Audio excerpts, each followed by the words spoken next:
Bonjour, bonjour à toutes et à tous, bienvenue sur KTV, Kwezi FM, le 106.9 pour un temps de parole, toujours en direct à la radio et à la télévision. Bakar Ali Botto, candidat, on s'en doutait un peu, il a réfléchi, il a pris sa décision, il est sur notre plateau. Bakar Ali Botto, bonjour. Bonjour Patrick, bonjour à l'ensemble de la population qui nous écoute et nous regarde. Exactement, alors vous n'êtes pas là en tant que premier adjoint au maire à la mairie de Mamoudzou, mais en tant que candidat effectivement aux législatives 2017. Vous avez fini, comment ? Oui, mais c'est celle de 2017 qu'il faut refaire. Donc, qu'est-ce qui se passe? C'est que au premier galop d'essai, vous avez fini 3e avec un joli score. Qu'est-ce qui a fait que cette fois-ci, vous avez décidé de repartir au charbon? C'est vrai que beaucoup de gens posent la même question. Ben oui. Mais moi, personnellement, ce serait le contraire qui devrait étonner les gens. Puisque j'ai fini 3e avec un écart de rien du tout, moins de 200 voix. Plus exactement avec 161 voix, 161 voix d'écart. Donc je pense que tout compétiteur, dans un état pareil, si le match devait être rejoué comme c'est le cas aujourd'hui, je pense que tout le monde se représenterait. Ouais. Donc c'est tout à fait normal que je me représente. Mais j'avoue que je ne l'ai pas fait spontanément parce qu'une élection reste toujours une élection et que dans une élection on n'est pas seul, même si on a pris la décision d'y aller. Mais il faut tenir compte du fait aussi qu'autour de soi, on doit avoir le soutien nécessaire, notamment des amis, notamment des sympathisants qui m'ont soutenu à la première élection. Une fois que tout ce beau monde-là est d'accord et autour de vous, vous pouvez partir. C'est ce qui s'est passé.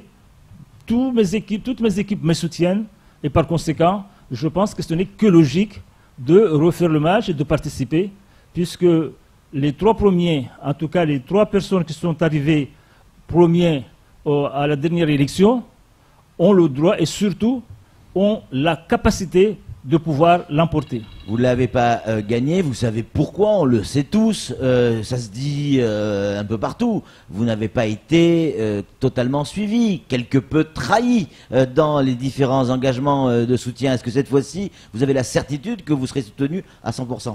Ce n'est pas la même lecture des choses de notre côté. Ouais. Au contraire, je dirais, si ce que reproche aujourd'hui le Conseil constitutionnel, Oui. le fait qu'il y a eu des irrégularités dans le déroulement de l'élection, je me dis aujourd'hui, et mes équipes pensent la même chose, sans ces irrégularités, je serais peut-être le 2e, voire le 1er de la dernière élection. Donc si je suis arrivé en 3e position avec un écart aussi faible, c'est parce que certains ont utilisé des moyens qui ne sont pas autorisés, d'où ce résultat que nous avons aujourd'hui, c'est-à-dire cette conséquence de l'annulation de l'élection. Je pourrais tout dire simplement qu'en fait, si je suis arrivé 3e, c'est parce que d'autres sont arrivés 1er ou 2e avec des moyens non autorisés et l'élection a été annulée. C'est pour cela que nous allons recommencer.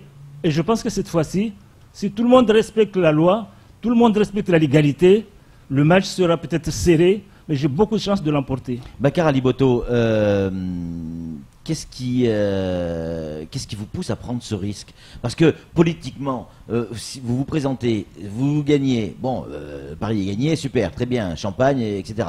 Vous perdez, c'est aussi une hypothèse, on peut l'imaginer. Vous perdez cette élection, est-ce qu'on ne rentre pas dans le principe de la spirale de la défaite quand on pense déjà aux municipales ou à d'autres élections? Est-ce que ce n'est pas dangereux politiquement de prendre ce risque? Personnellement, non, ce n'est pas dangereux, c'est une élection. Oui. Une élection n'est jamais gagnée d'avance.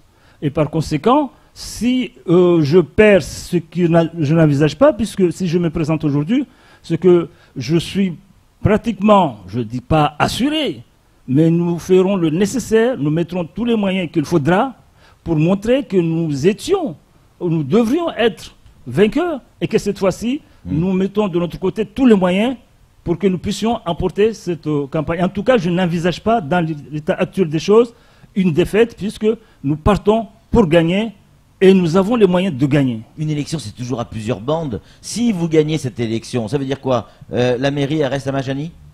Vous savez, à Mayotte, c'est une petite île, Mamoudzou, une grande ville, c'est vrai, mais dans le contexte national, ça reste encore une ville moyenne. Oui. Et qu'il y a suffisamment de compétences et suffisamment de personnes qui se dévouent pour la mairie de Mamoudzou, pour Mayotte. Et par conséquent, le plus important, c'est que nous puissions travailler ensemble.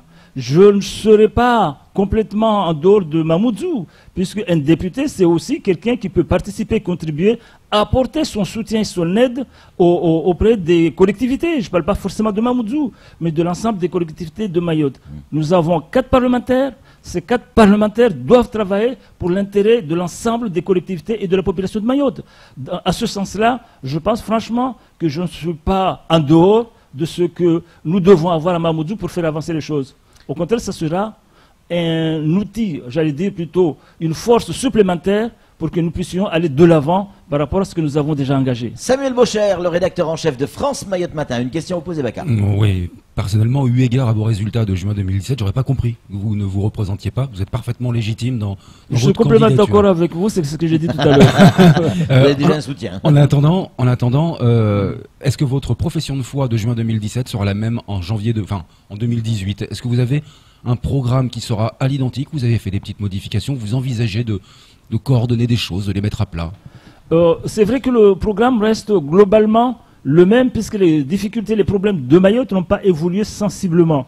Sinon, ces problématiques soulignées déjà à l'époque ne font que se renforcer dans ces difficultés. Par conséquent, naturellement, ce que j'envisage cette fois-ci, au lieu d'avoir un programme à 10 points comme c'était le cas la dernière fois, je vais avoir un programme à 4 points essentiellement. Parce que je considère qu'en l'état actuel des choses, il faut se concentrer sur vraiment les priorités et les difficultés, même si nous pensons que tout est urgent et prioritaire à Mayotte. C'est quoi ces 4 points? Les 4 points sont les suivants. Excusez-moi. Je pense que à Mayotte, on ne peut rien parler sans parler d'abord de la sécurité.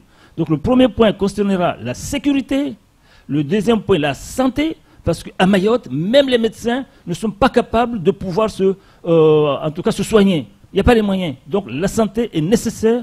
L'éducation comme deuxième point par rapport aux difficultés que nos jeunes vivent aujourd'hui. Et le troisième point concernera, excusez-moi, les déplacements et le transport. Parce que nous vivons tous au quotidien ces difficultés. Nous avons besoin d'un aéroport international pour que Mayotte s'ouvre enfin au reste du monde.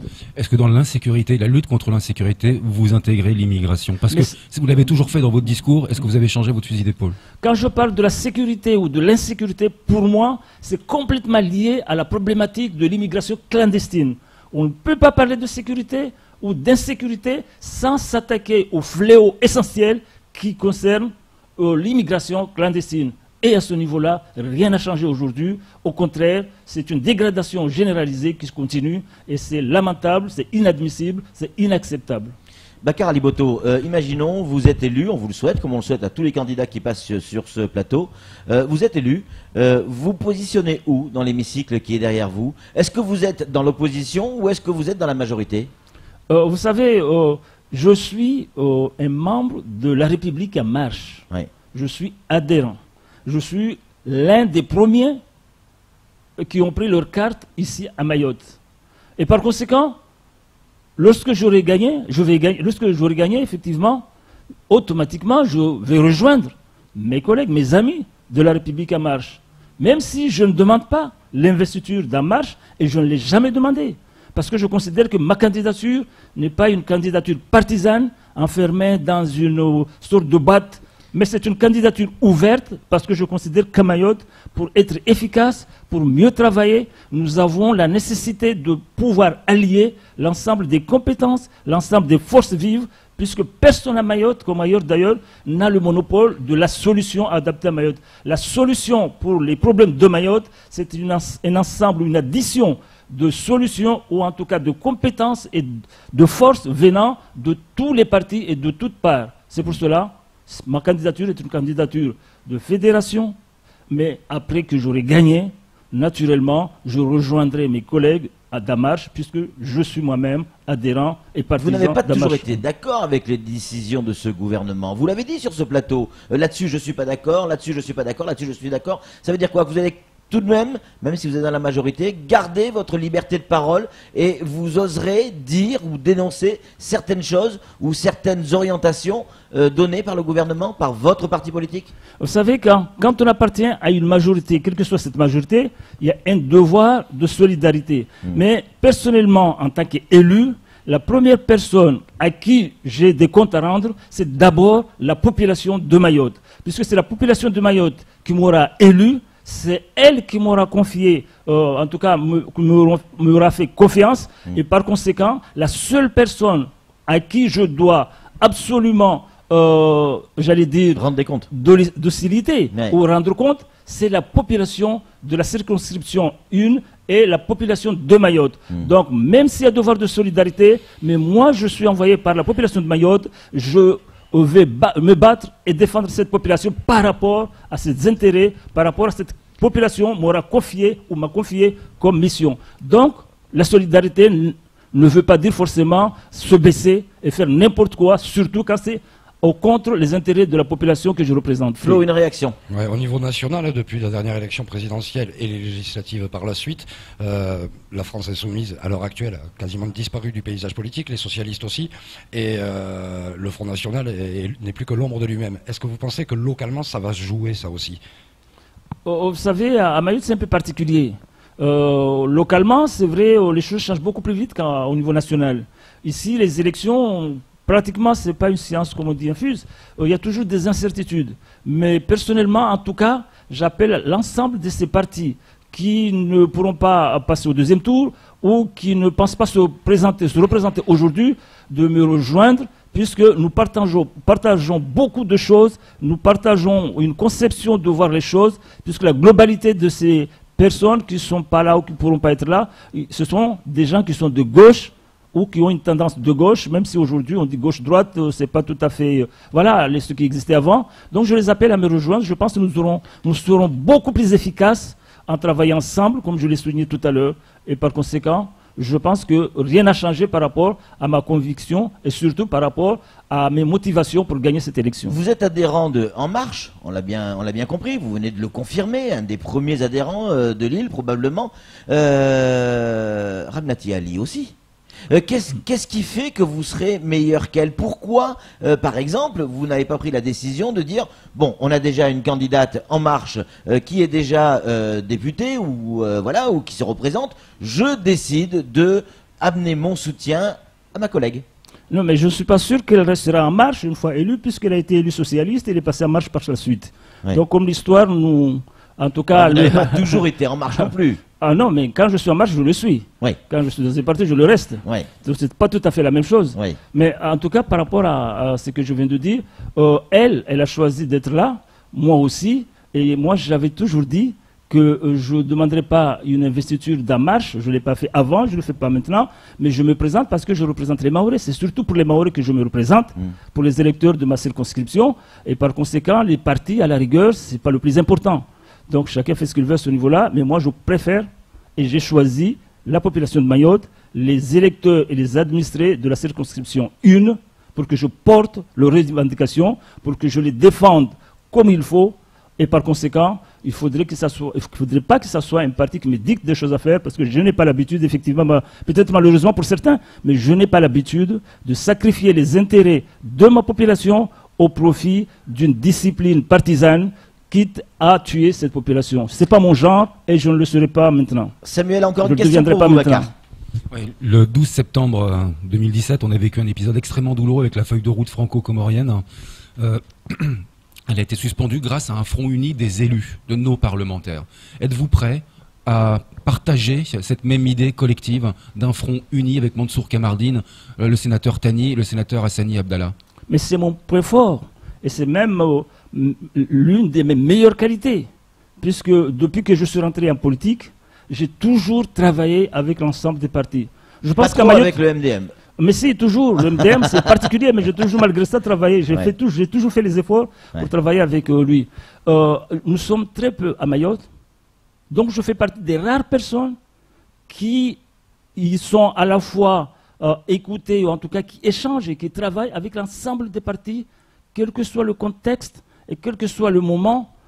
quelles que soient les difficultés qui se posent. J'ai toujours travaillé avec tout le monde. Et ça, beaucoup de chefs de parti le savent.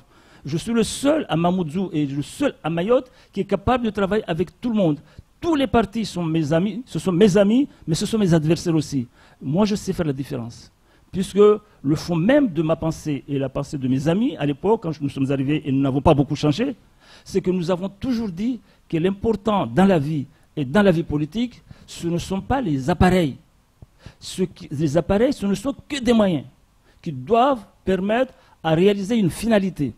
Pour nous, le plus important, c'est ce que nous pouvons faire, c'est-à-dire l'amélioration des conditions de vie et du cadre de vie de la population.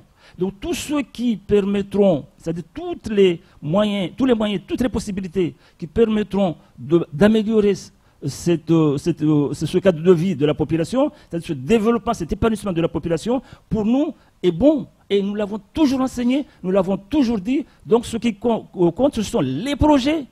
Quel que soit le parti, quelle que soit la personne, pourvu que cette personne adhère à ce projet qui est destiné à améliorer les conditions de vie de la population, mais cette personne est notre ami, et par conséquent, les amis d'aujourd'hui peuvent être les ennemis de demain, et vice-versa, en fonction des projets en présence, pour l'intérêt de la population. Très rapidement, quel est le candidat qui vous, le mot est un peu fort, qui vous fait peur aujourd'hui? Quel est votre principal concurrent parmi ceux qui se sont déclarés? J'ai personne qui me fait peur. Je suis descendu dans l'arène, comme on dit. Quand on descend dans l'arène, c'est qu'on croit à ses possibilités, on croit à ses forces. Et la seule idée qui est dans ma tête, c'est gagner cette élection et en tout cas battre tous ceux qui seront en face de moi. Et là-dessus, personne ne peut me faire peur.